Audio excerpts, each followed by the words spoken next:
controlled substance. You have the right to remain silent. Anything you say and do will be used against you in a court of law. You have the right to an attorney. You cannot afford one. One will be appointed to you by the state.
Is it me?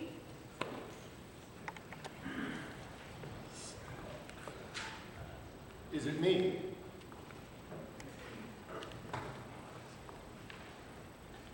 Is it me?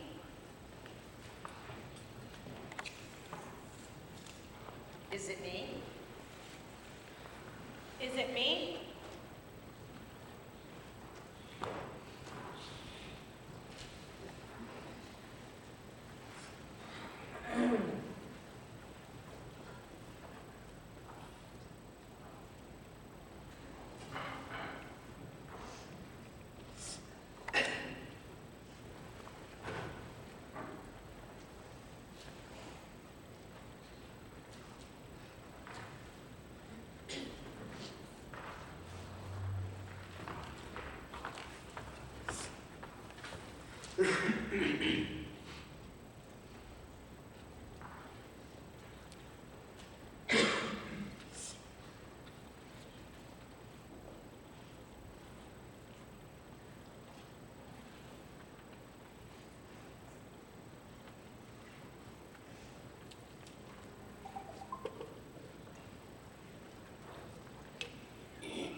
958 men over the age of 30 in Pennsylvania didn't survive.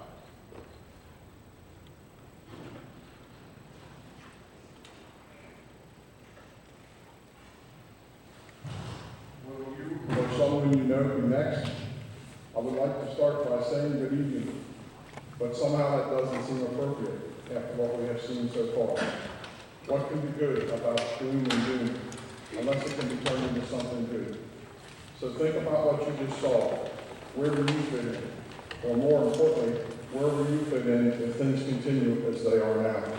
Are you the user, the chronic abuser, the friend, the family member, or the parent that is about to lose their child if something does not change soon? Where do we go from here? Away with the negative. From this point on, let's look at this problem with a positive attitude. Please pay close attention to the speakers tonight as they provide you with information on how to turn things around in your life or that of someone you care about dearly. They will be telling you what to look for and, most important, how and where to get help before you or someone you know becomes the next statistic.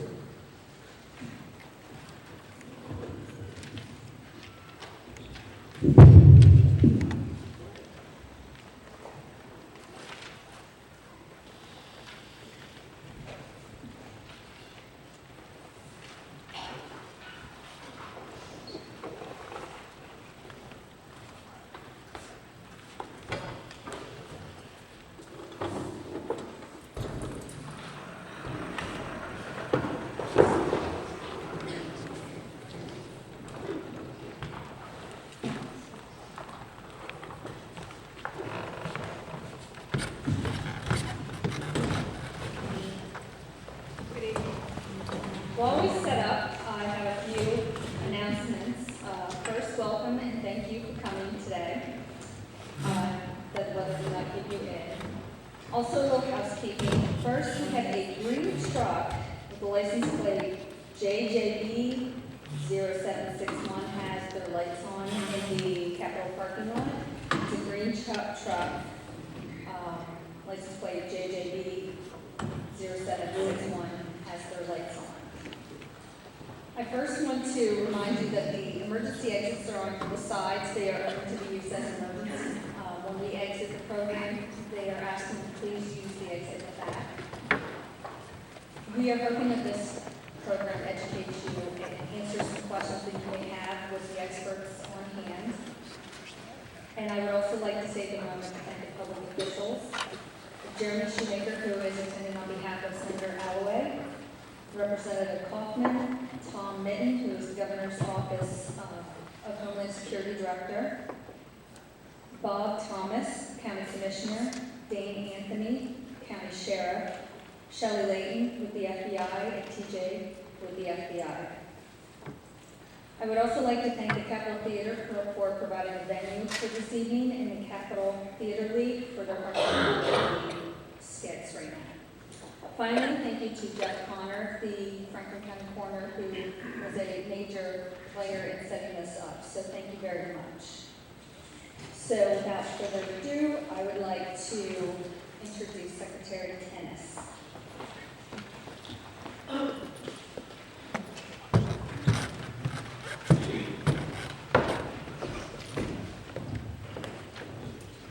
Good evening. Thank you, Maggie, and thank you to all of you who came out tonight to recognize the critical importance of this problem. Drug and alcohol abuse and addiction is an invisible giant that's ravaging our communities. It affects 1 out of 4 families in Pennsylvania and across our nation. It drives 70% of the crime problems that we have in our communities. 70% of individuals that are locked up in our prisons and jails are there with untreated addiction. It's a national problem, it's a Pennsylvania problem, and it's becoming worse. We know right now that there's a heroin overdose problem. It's a very serious issue. We know that it began with a change in prescribing practices that occurred maybe 15 or 20 years ago when doctors, the medical profession decided that they could eliminate all pain, that they were going to increase prescribing, and opioid prescribing quadrupled over the next few years. And in the last 10 years, the number of prescription drug overdose deaths have quadrupled. Heroin overdoses are also increasing, and we know that 82% of those on heroin started with prescription drugs. This is a very, very serious issue. It's a treatable issue. It's a preventable issue. And the first thing, I do think of this as an invisible giant and an invisible killer in our communities. Imagine, with these deaths, you heard the number of people dying. Imagine if a sniper were to come into our communities, come into one of our towns, and kill that number of people. Imagine the kind of press and the attention it would get, and the resources that would go to take care of this problem. But because of stigma and denial and shame that exists around this disease, we just don't take care of it. We don't face it. And what I want to applaud each and every one of you tonight for is coming here to really shed the light on this problem and to say, we're not going to turn our back on this anymore, not in our families, not in our communities, not in our state, not in our nation. So I do appreciate your ability to see that and your commitment to this issue. Governor Corbett is addressing this, and our administration is addressing this in a number of ways. You've probably heard of the prescription drug take-back boxes. We've had 200 distributed around the state. We have more. We're going to continue to do it until we have them available to all of our communities. We know that our kids are accessing these prescription drugs because they're being left in medicine cabinets when they're not used. It is critical. There was a time when it might have made sense in some way to leave those prescription drugs there in case you needed them for another day. Not anymore. If you leave prescription opioids, that's Oxycontin, Vicodin, the painkillers, the tranquilizers, any of those abusable drugs, you leave them in a medicine cabinet for another day, you are putting our kids at risk. It is no longer responsible, and I urge each and every one of you to check your medicine cabinets. Make sure that if you have unused drugs in there, that you get them into a drop box as quickly as possible. In addition to that, we've started a prescribing practices work group. There are some of us here today. We met for 3 hours this morning and we settled on a model. We developed a Pennsylvania model, taking the best practices that have occurred around the nation as guidelines for doctors to have safer, more effective prescribing. There are better answers than just giving out more and more painkillers. There are other ways to deal with pain. There are ways or methods that doctors can use to reduce the level of prescription opioid prescribing. That's going to help our communities as well. We also have an overdose rapid response task force. It's broken into 5 subcommittees. We have all of our county drug and alcohol directors, such as Rick Wynn here, are working at we sent out a program directive with our emergency room so that when people survive overdoses, we make sure that we get them into, do the best we can to get them into treatment. We're working across with our criminal justice system to make sure that we do a more effective intervention for drug and alcohol treatment. There are a number of other areas we're working to basically get law enforcement, the healthcare providers, emergency care providers, all speaking to each other on a real-time basis so that if some drug like fentanyl, synthetic marijuana, the bath salts, any of these dangerous drugs crop up in our communities, that all of those different disciplines know about it right away at once so that law enforcement can go in and make undercover buys, get them off our streets, so that emergency care providers know how to deal with the overdoses in an effective, safe and effective way, and so our treatment community is ready to receive those people. There is so much to do. It was 240 years ago that one of the signers of the Declaration of Independence identified drug and alcoholism as a disease.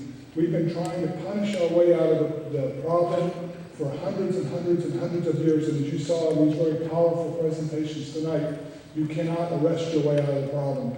You happen to have in this county, Franklin County, in my view, the most enlightened district attorney, maybe the most enlightened district attorney I've met, who's really taking a progressive approach on this. He'll tell you a little bit more about what he's doing here. We're very, very happy to be working hand in hand with him to develop those programs. Those are just a few of many initiatives that we're working on to address this problem. It's not acceptable to have our children dying. It's not acceptable to have our citizens dying of this problem anymore. We need to insist with our policymakers, our funders, we need to insist that we put the adequate resources on this, that we think more clearly, that we stop brushing it under the rug, and that we get people the help that they need. So let's all work together, and we will do that, I promise you. Thank you.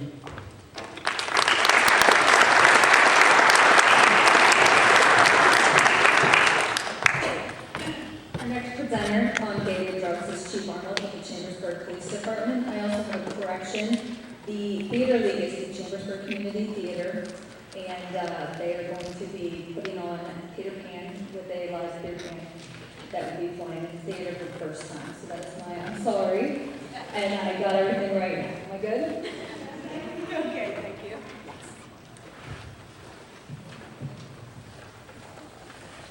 Good evening.